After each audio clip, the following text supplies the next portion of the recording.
Los fenómenos que no pueden ser explicados mediante teorías físicas, biológicas o psicológicas son llamados fenómenos paranormales. Te presentamos Leyendas Duranguenses. Leyendas Duranguenses.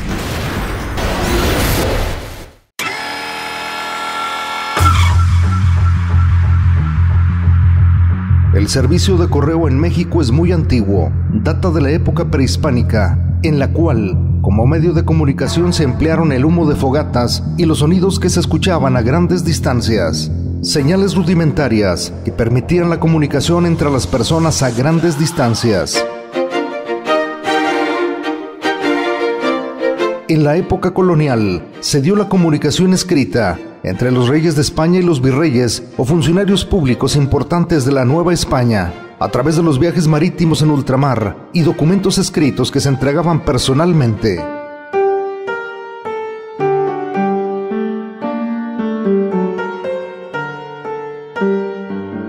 En la época independiente, el 16 de noviembre de 1824, se publicó una ordenanza general de correos y con diversas dificultades funcionó el sistema de comunicación escrita entre persona y persona que sabían leer y escribir. A medida que la civilización aumentó por la enseñanza de la lectoescritura entre los mexicanos, la comunicación escrita se consolidó, estableciéndose el servicio de correo, que en el momento actual ya se denomina Servicio Postal Mexicano, y es altamente eficiente, tanto que sirve para la comunicación entre los seres humanos y el diablo. El sucedido que aquí te cuento se refiere al caso insólito de una carta escrita al señor Diablo por una persona que ocultó su nombre. La historia empieza en la oficina de transportes postales, dependiente del Servicio Postal Mexicano, ubicado en ese tiempo en la avenida de Felipe Pescador y calle Zaragoza.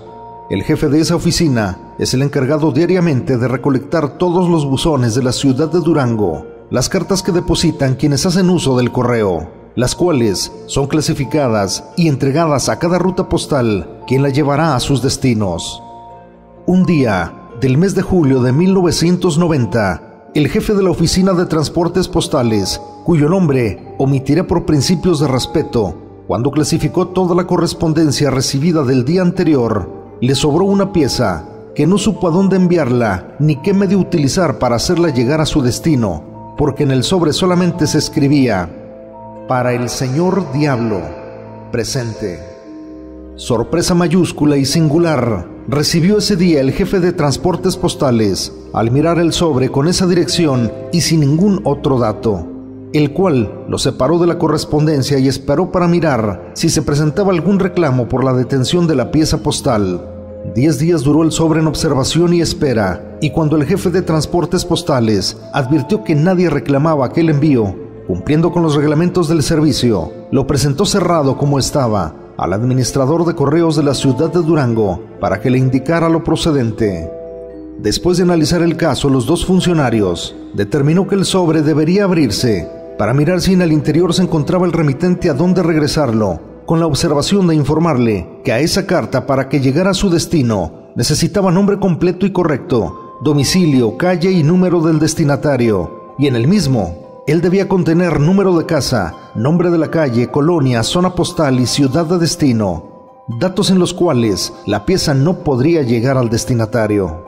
El sobre se abrió y escuetamente se encontró el siguiente texto: Señor Diablo, ante la imposibilidad de hablar con usted personalmente, porque no sé en dónde encontrarlo, ni me encuentro con valor suficiente para entrevistarme con su persona, le escribo esta carta, manifestándole que me encuentro pobre y desesperado, tengo muchas deudas y compromisos, y yo necesito dinero, mucho dinero, para pagar mis deudas y vivir entregado a los placeres de la vida y a disfrutar de la felicidad de la riqueza. A cambio de que me conceda mi deseo, yo le ofrezco mi persona, en cuerpo y alma. Solamente le pido que me dé mucho dinero, tanto para no acabármelo en el tiempo que usted me dé de vida, y poder disfrutar de todos los placeres. También le pido se me presente como una persona normal, porque de otra manera no tengo valor para enfrentarlo. El lugar y día que nos veremos debe ser el viernes 30 de julio de este año, y el sitio en la puerta central del Panteón de Oriente a las 12 del día exactamente. Lo espero, su amigo.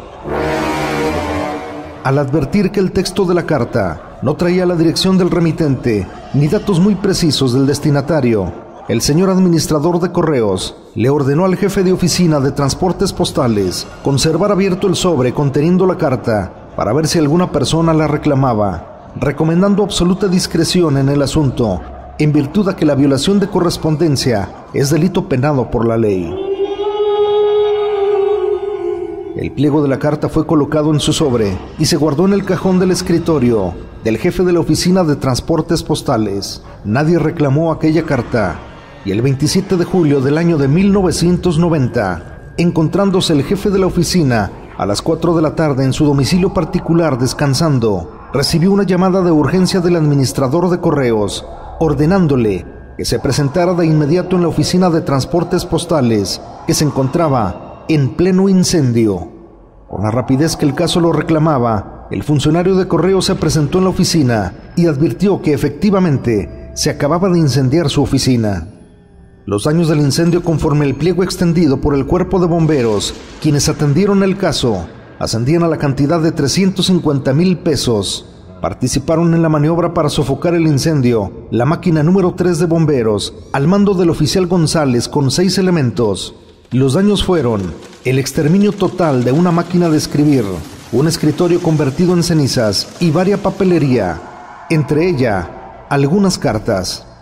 Sin embargo, la carta dirigida al señor Diablo no se quemó, aunque se quemó el escritorio en la cual se encontraba. Al localizar nuevamente la carta en medio del cuarto del incendio, insólitamente sin incendiarse, fue recogida del piso por el jefe de la oficina de transportes postales y colocada en un estante, del cual en obra de minutos desapareció misteriosamente en presencia de todos, hecho que no ocurrió en el incendio. No hubo ninguna causa que provocara el incendio y todo quedó en el misterio.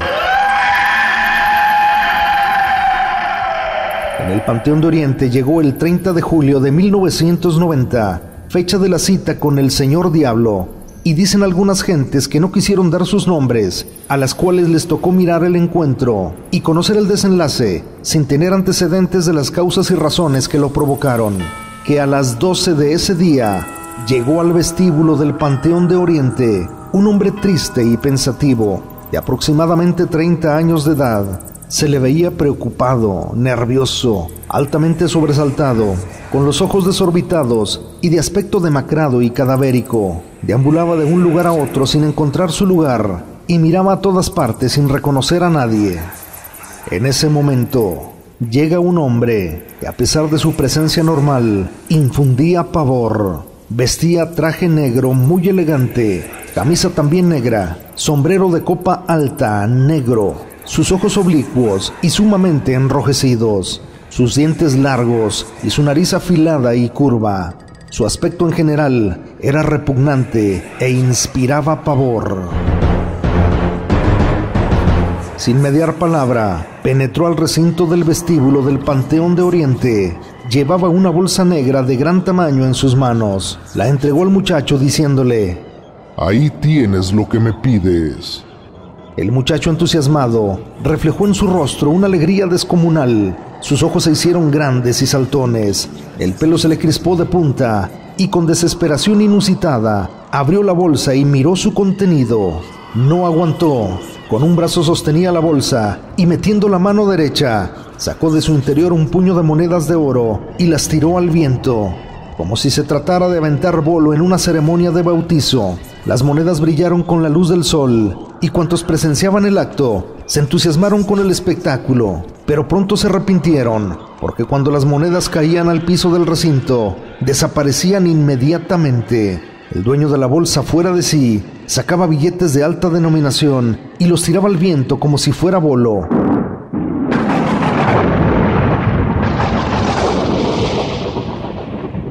Una borrasca de viento huracanado llegó al momento y lo arrasó todo. Los árboles del panteón se desgajaban de sus ramas, que caían sobre las tumbas estrepitosamente. en la ciudad de Durango. Las carteleras y anuncios luminosos, el viento las destrozó. Innumerables daños provocó el huracán en la ciudad. El loco de la bolsa sacaba más billetes y los tiraba al viento. Viento que se los llevó hasta el infinito. 2 horas después, a las 2 de la tarde del mismo día, entre las tumbas del Panteón de Oriente, yacía tirado el cadáver de un hombre de aspecto joven. Era el loco de la bolsa, que estaba muerto, y el oro y los billetes habían desaparecido misteriosamente. Un intenso olor a azufre perfumaba el ambiente, y de este horrendo espectáculo nunca se comentó nada. Los duranguenses llaman a esta leyenda Cita con el Diablo en el Panteón de Oriente.